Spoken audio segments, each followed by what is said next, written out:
this point, it still feels like this could be a 5-star. Like, I'm having a great time.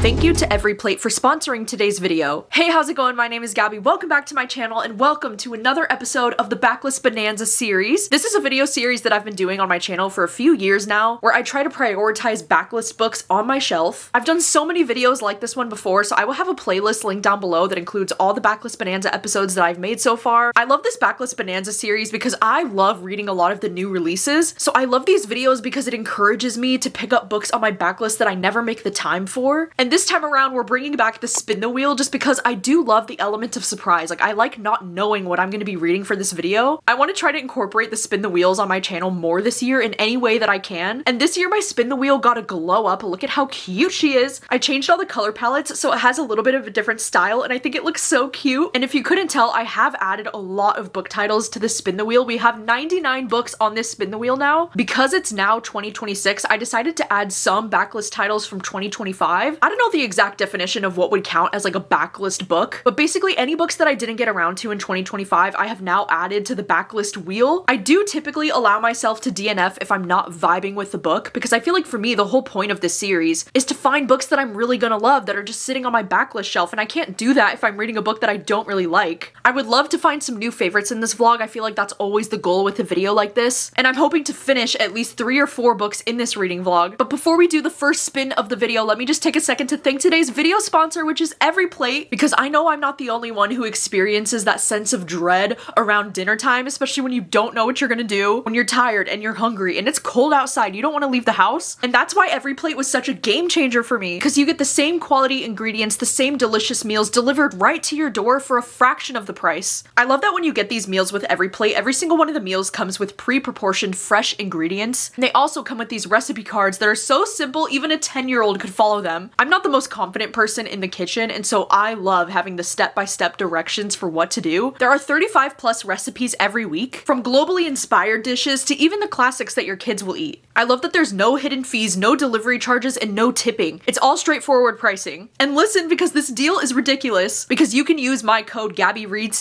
for $2.99 per meal on your first box, plus free steak for a month. Offer varies by plan, and that is one free 10-ounce serving per box for 4 weeks with an active subscription. That's an amazing deal. I know that I'm a big lover of steak. Check out the link down below, and thank you so much to Every Plate for sponsoring today's video. Now let's cut to the first spin. Okay, hi, hello, I am checking in because I am ready to do the first spin for this video. Also, do you like my new jacket? My mom got me this jacket for my birthday. It's like this really nice green fabric. It's almost like a felt kind of a fabric. I feel like if I put on the right necklace, I would look like Dean Winchester in this jacket, and that makes me so happy. All right, so let's just get to it. Let's see what the first thing is gonna be. I'm terrified because I don't even know what I'm in the mood for right now to read.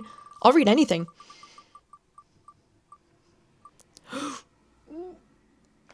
Okay. So I have some questions for you. This book is a thriller. It's like a mystery thriller, I'm pretty sure. Let me grab it off my shelves. Pretty sure this book is hiding right behind this astronaut man. It's this one. Okay, so this is a book that I've had sitting on my shelves for a while. I actually still have the Half Price Books sticker on this from when I bought it. I got this paperback for only $8. Ugh, let me try to get this sticker off. Okay, yes, I just double checked on Goodreads, and this one actually first published in February 2023, so it's been about 2 years. No, it's been about 3 years. Oh my god, I don't know what year it is. Okay, and this is one that I added to my TBR because not only is it a mystery thriller, and it was nominated at the Goodreads Choice Awards in 2023, but because this one says it follows a successful film professor and a podcaster, which those are 2 things that I am very interested in reading. But I am a little bit scared, because I just noticed on Goodreads this one has a 3.59 out of 5 with over 140,000 ratings. So I think I'm gonna go into this one with some low expectations. And damn, this one is pretty long. It's about like 430 pages. I do think that I have access to this one on audio from Libro. I'm pretty sure that I downloaded this one on audio from Libro a while ago. So I think I'm gonna pop it in the audiobook for this one today, and hopefully I can make some progress and let you know my thoughts.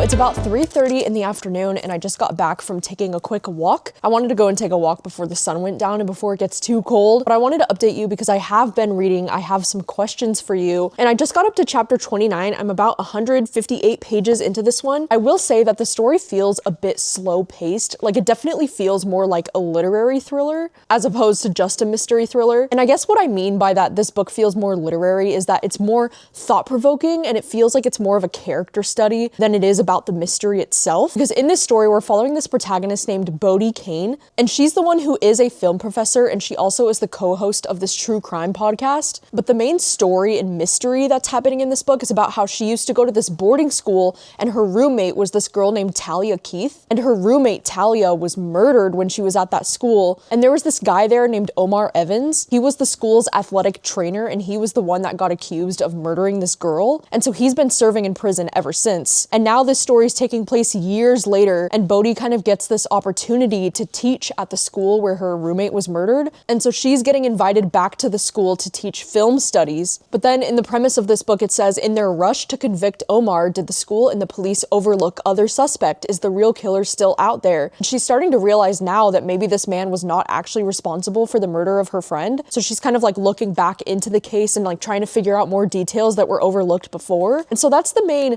mystery that's happening in this book. But I do feel like so far this story feels a little bit more like a character study of this character Bodhi. I thought the opening like chapter or prologue of this book was so strong when it was talking about how like people might recognize different true crime cases and they'll say, oh, I definitely know that one. I know that girl. And it says people will say that one because what is she now but a story to know or not know, a story with a limited set of details, a story to master by memorizing maps and timelines. And it says it was the story that got told and retold. It was the one where she was young enough and white enough and pretty enough and rich enough that people paid attention. And I feel like this book is having a lot of really good commentary about, you know, like true crime and like that culture in general. There's been a lot of conversations about people that are obsessed with true crime and whether or not that's like morally okay. I think throughout this book, there has been a lot of different thought-provoking conversations so far, because not only have there been discussions about like true crime and like the ethics, you know, behind that, but there's also been a lot of conversations about like predatory relationships and like consent and like what exactly defines a predatory relationship. And there's also been a lot of conversations about like cancel culture in general and how like people are so quick to like judge other people and it's almost become like a trendy thing to cancel people. I feel like that's another conversation that keeps getting addressed. And so like there are a lot of thought-provoking things in this book, and I do like most of the conversation about these things. I feel like it's done in a very tasteful way where it kind of explores both sides to that conversation. But I also at the same time, like I keep going back and forth between thinking like, oh my God, the writing is so beautiful and I'm really loving it. But then I'm also finding the writing to be a little bit dull at times and just like a little bit wordy when it doesn't need to be so wordy. I mean, with this book sitting at like 430 pages, like I'm already thinking this is a book that feels like it's a little bit overwritten. Like it could have used an editor, you know, like we could have cut back a little bit on some of these ideas. I do like the story so far. Like I like it enough to finish it. I want to see where the mystery is going. I just don't know if I feel that connected to Bodhi as a character. And because this book is so character driven, I don't know if that's going to be a problem for me like further down the line, because so far it's feeling like this book is going to be between a 3 and a 4 star for me, but I am enjoying it enough at this point that I do want to finish it. So I think my plans for the rest of the night, I'm going to try to wash my hair because I desperately need it. So I'm going to wash my hair. I'm going to figure out what I'm going to do for dinner. I also really need to update my journal, like my Hobonichi planner. And then I think later tonight, me and my mom are going to watch more Supernatural. We're currently watching season 5 of Supernatural. Actually, earlier today, my best friend Brittany was staying over this past weekend. She drove up for the weekend and we kind of spent the whole weekend binge watching a lot of season 5 together because she's also currently watching Supernatural. And we kind of like synced up our episodes together so that we would be in the same place. And over the last 2 days of this weekend, we've watched like 15 episodes of Supernatural together of season 5, and it has been so much fun. Dude, I am loving Supernatural so much. Like I am having the time of my life. I don't know at this point if I'm enjoying season 5 of Supernatural more than season 4, because I think season 4 was like my top favorite of all the seasons so far, but I am really enjoying season 5. Like I think season 5 is feeling a little bit more like emotional and heavy than some of the other seasons, because I have cried in so many episodes of season 5, and at this point, I think I only have like 7 or 8 episodes left of season 5. So like there's a good chance that I'm gonna finish season 5 of Supernatural in these next couple of days. And I don't know if I'm emotionally prepared for what could happen at the end of season 5. I've heard from a lot of Supernatural fans that the season 5 finale is like the best finale of the entire show. So it's safe to say I'm pretty excited to finish this season of Supernatural. Anyway, later tonight after I watch Supernatural with my mom, I think I'm gonna try to finish this book because I would really like to get this one done today.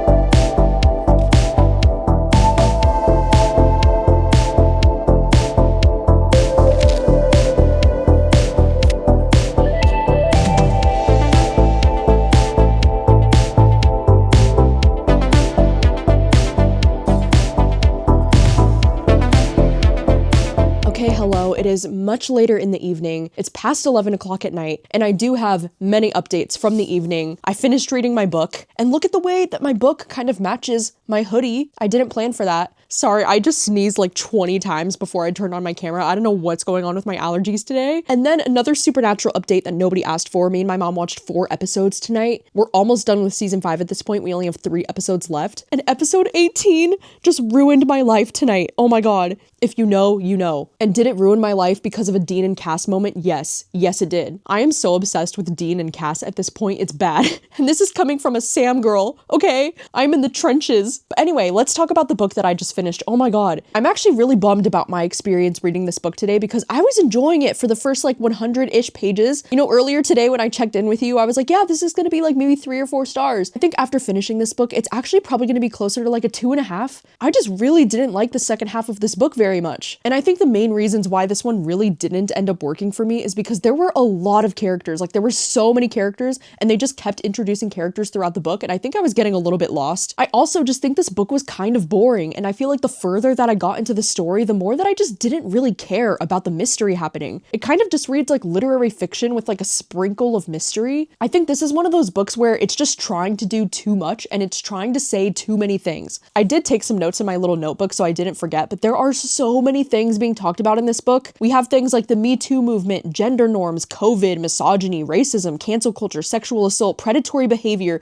the justice system, true crime, victim blaming. I mean, the list honestly just goes on and on for all the different topics and things that this book was trying to talk about. I just think it's really wild how this book has so much social commentary on so many different things, and yet it doesn't really feel like this book is saying anything at all. I guess I just really prefer when the social commentary is a bit more subtle because I feel like there are so many scenes in this book where it's just like beating you over the head with the same message over and over and over again. And I think another big part of the reason why this one didn't end up working for me as much is because I just never really felt connected to this main character. It's weird when you have a story like this that is so character driven and yet you don't really care about the main protagonist. I think this one's actually kind of difficult to talk about because I don't think this is a bad book necessarily. Like I do think it's very well written and it addresses a lot of things. So for me, it's a 2.5 star. I can definitely understand the lower ratings on Goodreads. It's making sense now. And I'm glad to be done with the first book for this video because now that means that I get to spin the wheel again. Okay, sorry, I had to adjust my camera so that I can put my spin the wheel on the screen next to me. So let's go ahead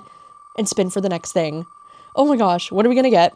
I'm kind of in the mood for a romance next. Can I manifest a romance? Oh, okay. Atomic Hearts. This one, from what I remember, is not a romance. I think it's like a literary fiction book. Okay, let me go grab it. I think this one is in the office.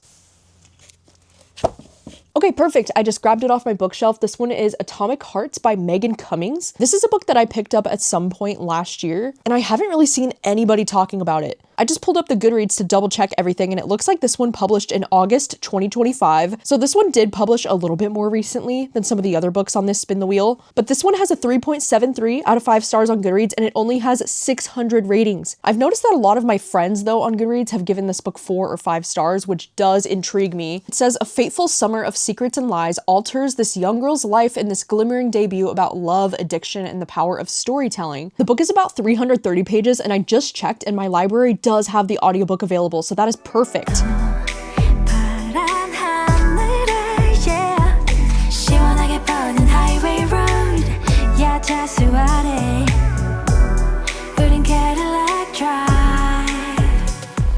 Okay, hello. It is the next afternoon. It's about 12:30, and I have been reading Atomic Hearts all morning. I've actually just been sitting here in bed, mostly listening to this one on audio while I'm doing a bunch of laptop things. And I'm already 170 pages into this book. I'm 53% of the way through the audio, and so far this book is going really well. I actually really like the writing in this a lot. It's not that this book has like the most beautiful prose that I've ever seen in a book, but there's something so compulsively readable about this story. So in this story, we're following this character named Gertie, and she has this best friend named Cindy, and they kind of relate to each other because both of them have parents that are just not the best. But what I like about this story is that we're following these characters in two different timelines. So most of the story is happening in these flashbacks when this character Gertie was only 16 years old and she was living in this small town in Michigan. And right at the start of this book, we learn about something that Gertie does that's like a huge betrayal to her friend Cindy, and she like doesn't tell her about it. So it's kind of like this big secret that she's keeping to herself. And then it says, after an accident involving a bonfire, it sends Gertie to the hospital, and it says she finds herself with nowhere to go but South Dakota to live with her newly sober father. And Gertie's flashback chapters of like when she's 16, they are so sad because it's mostly about this young girl who is having to grow up way too fast because she has shitty parents that just aren't able to take care of her. And I do love in this story how Gertie is a writer herself, and that's actually how she finds a lot of escape in her life. It says, terrified of the consequences of being honest with Cindy,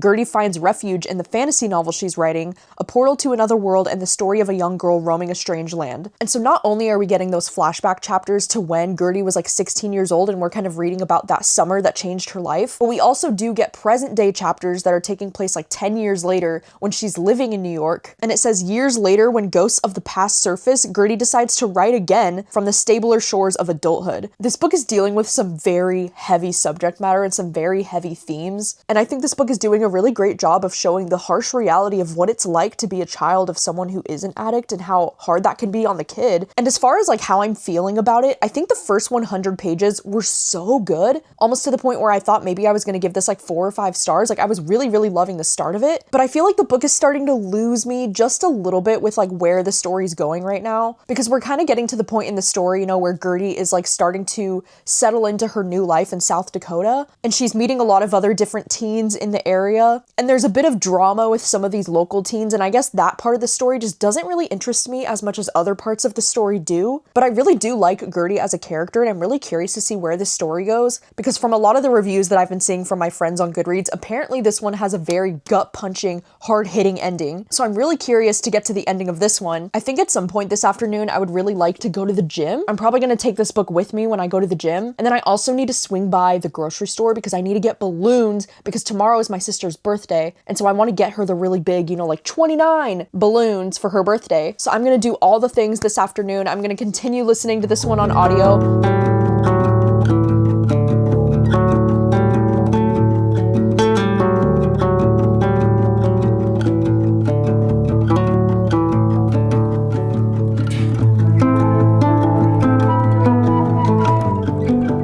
Checking in because it has been a day. It's about 4 o'clock in the afternoon. I did all of the things this afternoon. I went to the gym. I didn't get too much footage though while I was at the gym because it was so crowded. The kind of crowded where there's people on both sides of me when I'm on the treadmill, and then I get very socially awkward. But I also did end up going to Safeway and I got my sister the big birthday balloons. And look at what I just got in the mail when I got home. Oh my gosh. This is the new Taylor Adams. Dude, getting this book in the mail just like completely made my day because I am so positive that this is gonna be a 5-star thriller for me. Mostly because it's Taylor Adams and I've loved so many books from this author, but also because I've been hearing great things about this. It's so hard when I get a new release book when I'm filming a video like this when I'm so excited to read this one. I might have to rearrange some of my February video plans to fit this into a reading vlog because I wanna read it so badly. But anyway, I just finished reading Atomic Hearts, and overall, I thought this one was just okay. This is one of those coming of age stories that's like really emotional and really hard hitting because this character just goes through so many things in this book. I really liked the first half though a lot more than the second half because the first half to me felt a bit more like coming of age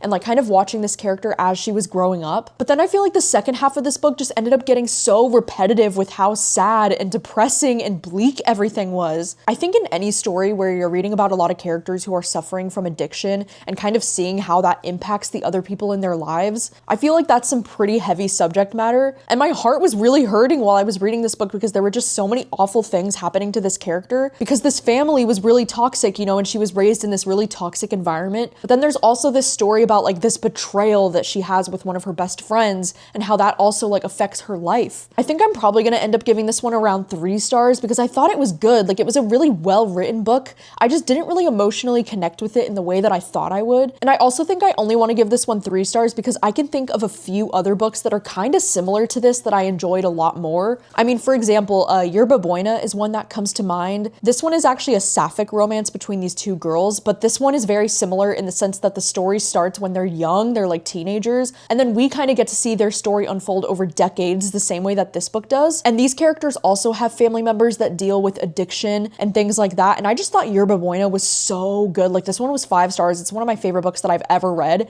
And some of it did remind me of this book, but I never felt as connected to the characters in Atomic Hearts. And then same with this book also reminded me a bit of The Bright Years, which is a book that I read last year that I really loved. And in The Bright Years, this one's similar because it is another like family drama type of story. But in this book, one of the characters is dealing with an addiction to alcohol. So it was really hard hitting and heavy in the same way that this book was, but I definitely preferred The Bright Years. I love the characters and I connected so much more to them in The Bright Years. So overall, this one ended up being just okay for me, but I'm glad that I read it and I've gotten 2 books off of my backlist shelf so far. So now it's time to spin for a third. All right, so we've got the handy dandy spin the wheel. Let's do it. God, it spins so fast and I can't read any words because there's so many titles. Give me something good. Vamps? Oh my God. This is one that's been on my TBR for a while, I think. Let's go grab it off the bookshelf. I think it's in my office.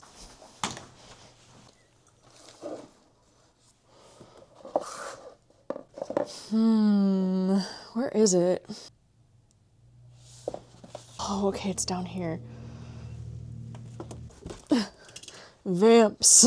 All right, so this is what we're working with next. We have Vamps, Fresh Blood by Nicole Arend. I just pulled up the Goodreads page and it looks like this book published in September 2022. I'm pretty sure this has been sitting on my bookshelf since it came out. The reason why I'm excited for this one is obviously because, you know, it's vampires, but also because it says at the elite vampire academy where a half vampire, half human struggles to hone his bloodthirsty side. So I love the fact that it's gonna be like a vampire academy. Like, I have no idea what that means. I'm really intrigued too by the blurb on the back of this because it says it's perfect for fans of the Atlas 6, A Deadly Education, and True Blood. So we'll have to see how this one goes. I am a little bit nervous because this one has a 3.48 average out of 5 on Goodreads, which is a little bit lower than I would like it to be. I'm also a little bit scared because the first genre listed on Goodreads is fantasy. And I was thinking like the idea of a vampire academy, I don't know why that sounds like it's gonna really like lean into fantasy. Unclear to me too if this one is young adult or if it's adult. I mean, if they're at an academy, are they high school age or are they college age? I don't know, I guess we'll find out. Okay, I wanted to check in for another update because it's now about 9 o'clock at night. I just finished watching season 5 of Supernatural with my mom. Like, I am not okay. The ending of season 5 was really crazy and I can definitely see why people said the show was supposed to end after season 5 because with the way that that finale just went, oh my gosh, like that was crazy. And I feel like that would have been the perfect series finale. I know a lot of people have said the writers always said the show was only initially supposed to be 5 seasons and like that was kind of supposed to be the series finale, but then the show ended up going on for another like 10 seasons because there are 15 seasons of Supernatural. So I'm kind of terrified to see where the rest of the show could be going because that definitely felt like a series finale that I just watched. But anyway, I wanted to check in with a reading update because I have been reading Vamps and I don't think this is really going to surprise anybody that we have our first DNF of the video. I am just really not feeling this one. I only read the first 2 chapters. I got up to chapter 3 and I'm 40 pages into this. I just don't really care about anything that I'm reading. And also this book is reading incredibly young adult, which is just something that I'm not really in the mood for. I don't really love the way the vampires are being written about in this book already. And it's definitely feeling a little bit more like a fantasy than what I typically like with like vampire books. I just don't think this is going to be the book for me. And because I've already read 2 books in this vlog that I've given like so-so ratings, I need to spend my time reading something that I'm actually really going to enjoy. So this one's going to be a DNF for now, which just means that we get to spin again. How exciting. All right. Got the laptop here. Let's give her a spin. Oh, please give me something better than Vamps. Oh my God, smothermoss. Yes, this is one that I've been wanting to read for a while. Let me grab it. I think this one is in the room.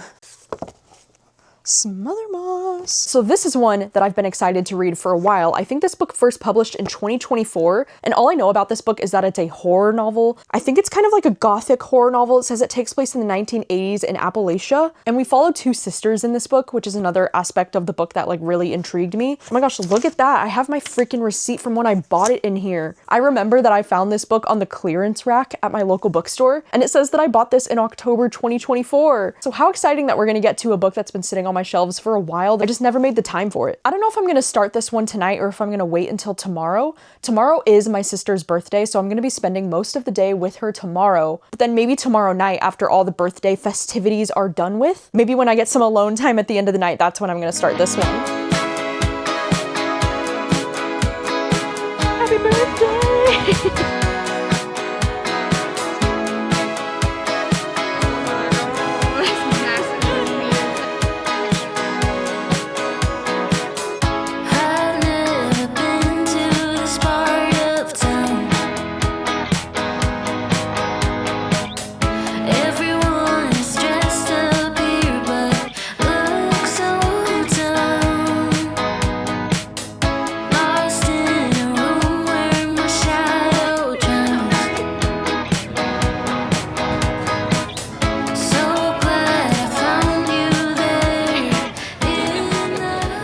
Hello, good afternoon. Checking in with an update because it is now the day after my sister's birthday. Yesterday we had such an amazing day. We had a really great breakfast and we ended up going to this store in the mall. That's like the sour candy store. Like my sister was basically in heaven because she is a huge fan of the sour candy. And then we went out a little bit later that night and we had a really nice dinner. And when we came home, we ended up playing Codenames together as a family. And like, I love Codenames so much. I've played the online version a few times, but I actually found the board game version of it last time that I was at Barnes & Noble, and my sister actually bought this one for my birthday a few weeks ago. And so we were playing this all together last night and it was so much fun. But anyway, I wanted to update you that this morning I have had a chance to start on Smothermoss. I actually just hit chapter 10 of the book and I'm 68 pages in and I'm so upset about this, but I think I'm actually gonna DNF this one. Like I'm really not liking this very much. And I'm so bummed about it because this is a horror book that, you know, I really thought it was gonna be my thing because it's a story about these two sisters. This story's honestly reminding me a lot of The Lamb by Lucy Rose so far, which is a book that I enjoyed, but like I gave it 3 stars. I wasn't the biggest fan of that one. And even though I'm only about like 68 pages into this one, I'm feeling so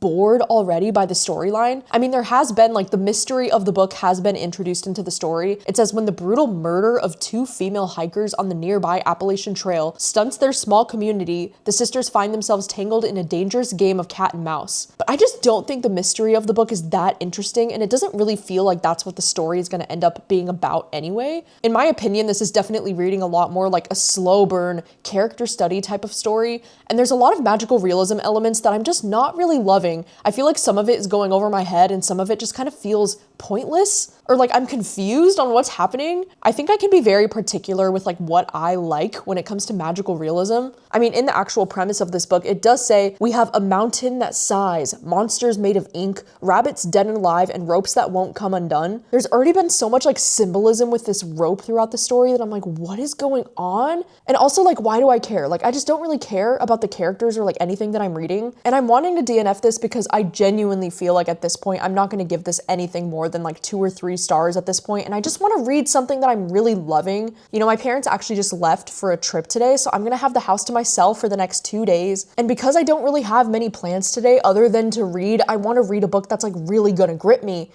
And so now's the time we spin again. I don't even know necessarily like what I'm in the mood for. I just want something that's really gonna like hold my attention today.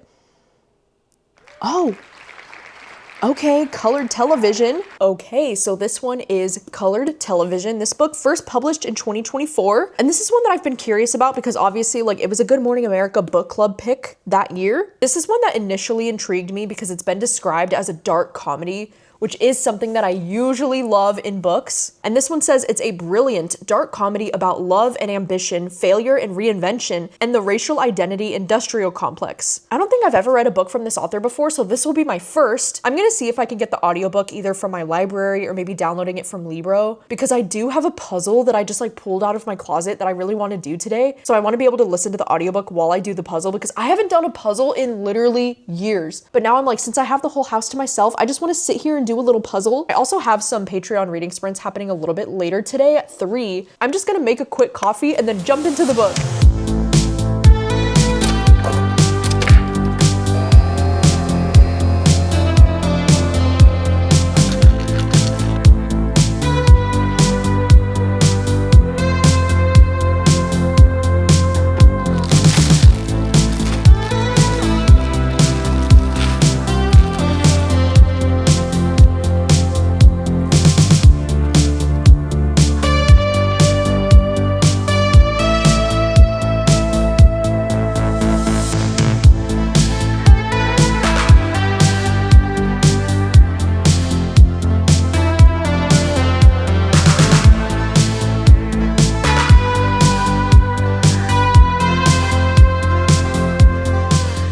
Hi, hello. So many hours have passed. It's now after 5 o'clock at night. I've been doing reading sprints on Patreon for the last 2 hours, and I've been sitting here working on this puzzle literally all day. I severely underestimated how difficult it was going to be to do this 1,000 piece puzzle, and I think the hardest part is that a lot of these colors are very similar. After pouring out all the puzzle pieces, I swear it took me at least an hour just to like sort through them all, probably even longer to be honest. With this, I'm trying to do like some of the edges first. I was actually asking for a lot of advice from my Patreon about like what's the best way to go about a puzzle of this size, because I feel like such a newbie and like I don't know what I'm doing, but I am having a little bit more fun with the puzzle now that I've been like having the patience to do it. But wow, I thought I was gonna be able to do this puzzle in like one afternoon, and now I'm like, no, this is gonna take me like literally forever. So the puzzle is a bit more work than I was expecting, but the good news is that I was able to listen to the entirety of colored television on audio. This audiobook just flew by this afternoon while I was doing this puzzle, and I am very happy to report to you that I think this is the book that I've enjoyed most so far in this video.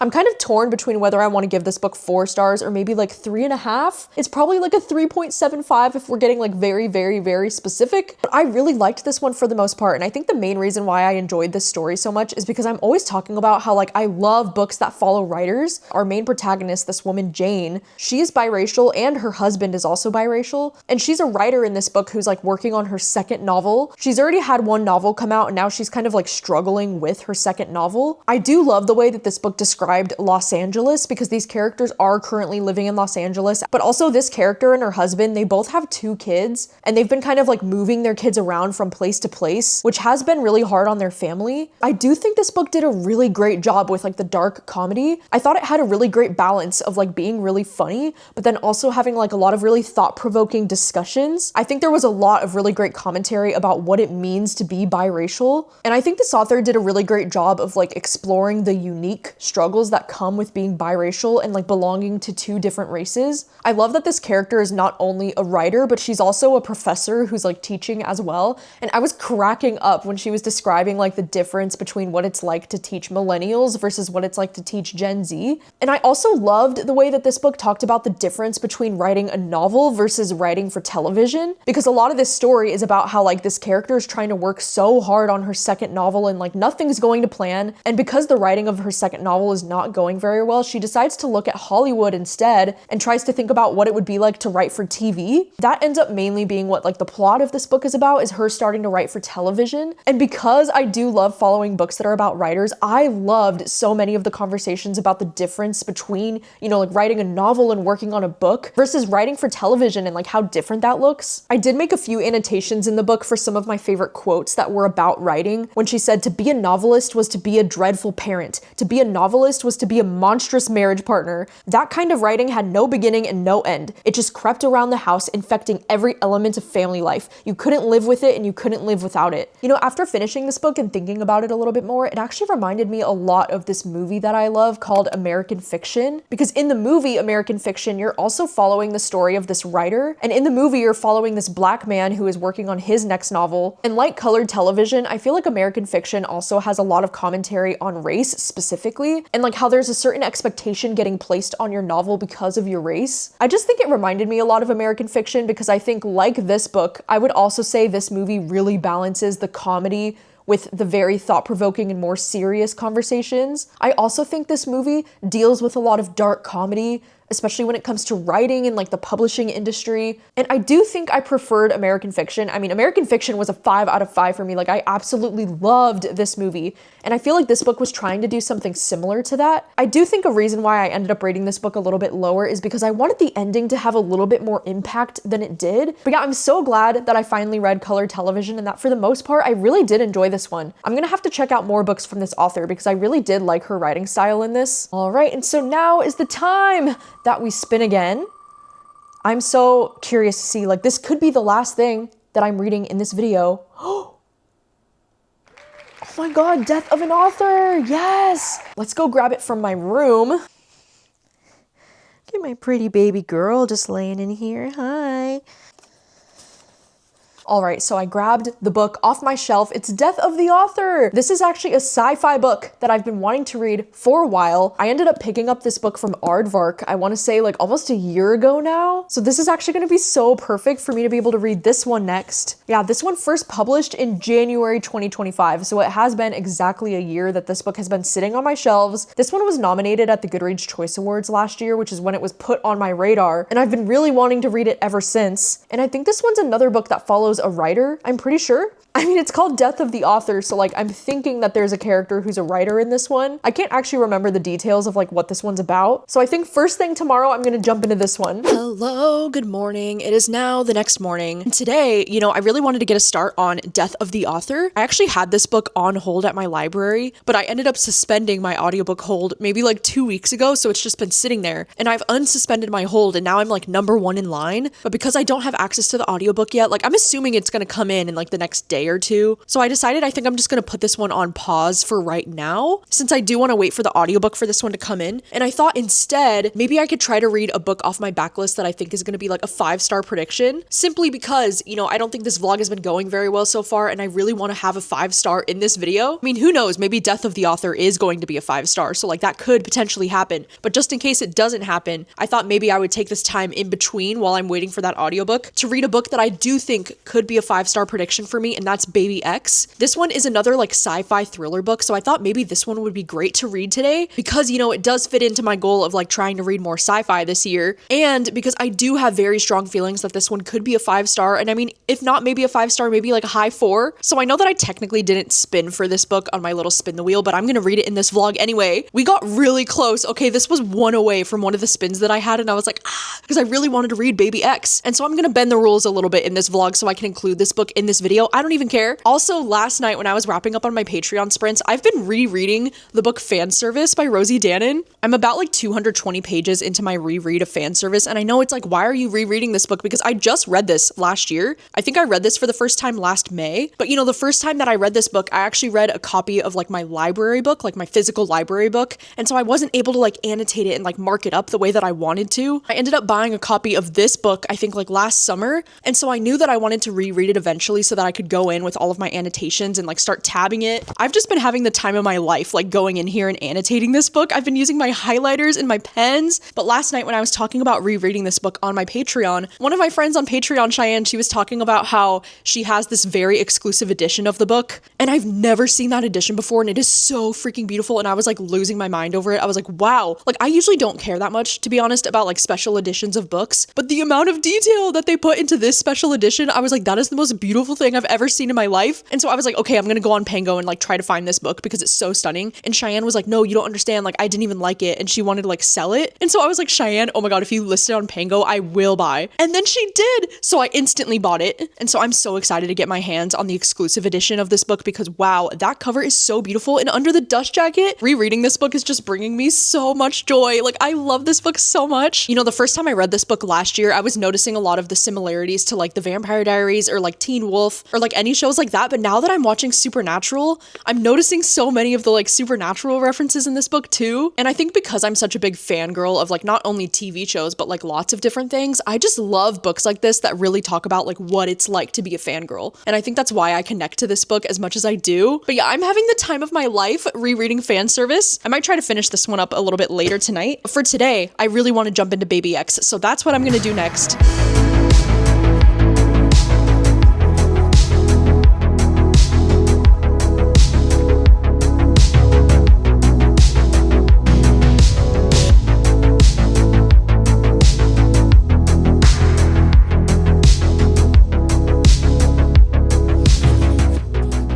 Hello, wanted to check in because it's about 2:30 in the afternoon and I've been reading Baby X. I'm actually 50% of the way through this one on audio right now. I'm on page 159 and I am loving this so much so far. Like, this is exactly my taste in sci-fi with like what I like in sci-fi. I did notice on the back that this says this is a speculative sci-fi thriller perfect for fans of Blake Crouch and John Mars. And I would definitely agree with that. There's so many things about this story that's reminding me of a lot of books that I've read from John Mars and Blake Crouch that I've given 5 stars. So this book is taking place in the near future in the United States. I don't think it's actually said like what year it is specifically, but they did say that the year 2035 was such a long time ago. So I'm imagining that this is taking place at least like 50 years into the future. And the really unique thing about this future is that they have figured out a way for any 2 humans on the planet to conceive a baby together. Like, whether it's a man and a man or a woman and a woman or somebody you've never even met before, like all you need is that person's DNA and you can create a baby with them. It says advanced technology can create egg or sperm from any person's cells. Celebrities face the alarming potential of meeting biological children they never conceived. Like, what a crazy concept for a book. I'm loving that. And so in this story, we're following a number of different perspectives. And one of the main perspectives that we're getting in this book is actually not even mentioned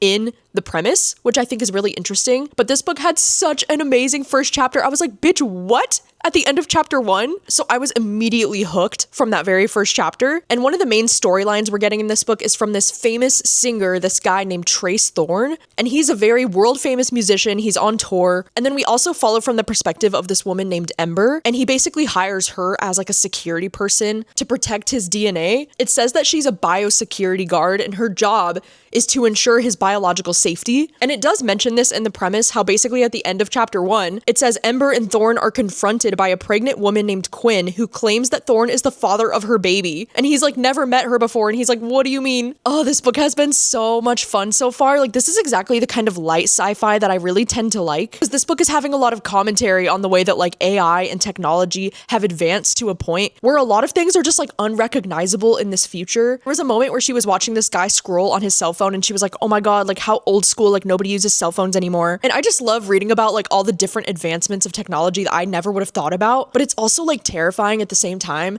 especially because like right now, I feel like we're living in this weird timeline where like AI feels like it's taking over everything. And I'm so exhausted from like trying to question all the time if something's real or if something's AI. Like, I actually hate it here. And I think the idea of somebody being able to like steal your DNA and then make a baby out of your DNA without your consent, like that is so horrifying. So I'm just loving the fact that we're following many different perspectives. The book is just so fast paced. The chapters are short and the writing is very easy to get into. I feel like that's something I tend to struggle with sometimes with sci-fi books, is if the writing is like very complex and very deep. And sometimes I feel like things can go over my head, but the writing in this is very simple in the way that like it's so easy to get sucked into. It's very easy to understand everything that's going on. I'm just loving this so much. Like, I'm loving it even more than I thought I would. And the little blurb on the top of the book says this has an ending you totally won't see coming. So I'm excited to see where the story goes, because I thought that I had figured something out, especially going into part 2 of the book. I was like, yeah, I can see where this is going. But then no, I was wrong. I was wrong so far about the direction of where this book is heading. So like, I can't wait to see where this goes. At this point, it still feels like this could be a 5-star. Like, I'm having a great time. I think I want to try and go to the gym today before the sun goes down. So I think I'm probably going to take this one to the gym with me and continue listening to this one on audio.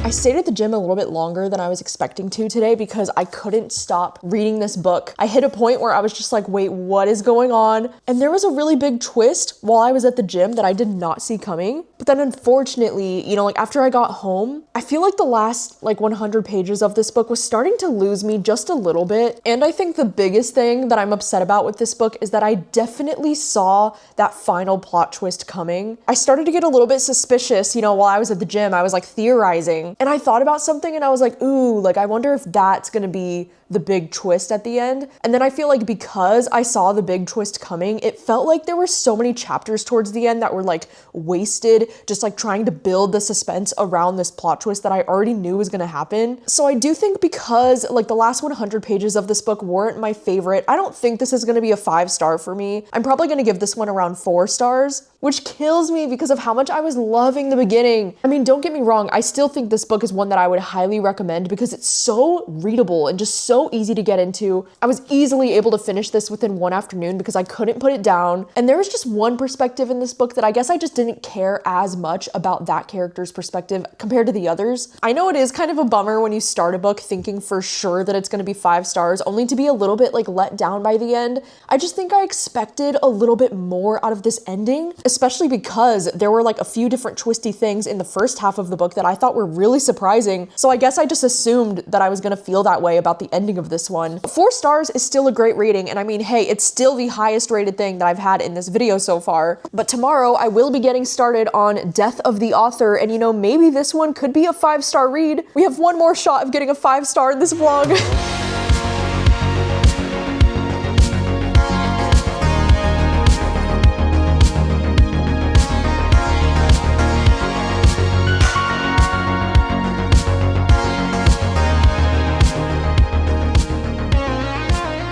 Hello, I wanted to check in for the final update because it is the next afternoon and I just finished reading Death of the Author. I apologize for not getting the chance to update you when I was about halfway through it, but at the time that I reached the halfway point of the book, I looked at my camera and I realized my camera battery was almost dead. So I was like, oh shoot, guess I need to charge that. But this morning I was able to get the audiobook checked out from my library, and I've been listening to this one on audio literally all day since I woke up, and it's now nearly almost 4 o'clock in the afternoon. This audiobook was 16 hours. It was a long one. And with this story, this is one that I was really looking forward to reading, not only because it's a sci-fi book and I've been wanting to read more sci-fi this year, but also because this is a story that follows a writer. We're following this protagonist in this book who is Nigerian and she's disabled, and right at the start of this book, she loses her job. Her latest novel that she just wrote is getting rejected, and all of this is happening while she's at her sister's wedding. And so she decides that she's gonna write in a genre that she typically doesn't write, and she decides to write this sci-fi book. And she ends up writing this really epic sci-fi drama about androids and about AI after humanity has been extinct. So we do actually get a story within a story happening in this, because in between the chapters about this character and about her life, we do get to read chapters from her book. And this is a story that spans many, many years,